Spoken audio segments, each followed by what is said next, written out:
जास्त नाही, फक्त 10 सवयी. हा व्हिडिओ सेव्ह करा आणि ट्रान्सफॉर्मेशनला सुरुवात करा. काय पोटाची चरबी वाढली आहे? चला तर मग आपण पोटाची चरबी कमी करूया. कसे? असे. नंबर 1, सकाळी उठल्यावरती कोमट पाण्यात लिंबू पिळून पिया. नंबर 2, रिकाम्या पोटी वेगाने 10 मिनिटे चाला. नंबर 3, साखरेला पूर्णपणे नो. नंबर 4, चहा कॉफी कमी, ग्रीन टीला जास्त महत्त्व द्या.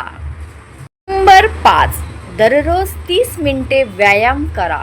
नंबर 6, भरपूर पाणी प्या, विशेष कोमट पाणी पिया. नंबर 7, उशिरा जेवण टाळा. नंबर 8, किमान 8 तास तरी झोप घ्या. नंबर 9, मीठ कमी करा, पोट कमी होईल. नंबर 10, प्रत्येक 2-2 तासाने थोडं थोडं खा. नंबर 11, डिनर हलकाच ठेवा, 7 ते 8 वाजेपर्यंत आटपा. व्हिडिओ आवडल्यास शेअर करा, लाईक करा आणि कमेंट्स करायला विसरू नका. सो भेटूया एका पुढच्या व्हिडिओ धमाकेदार टिप्ससोबत. सो भेटूया. Bye bye. Take care.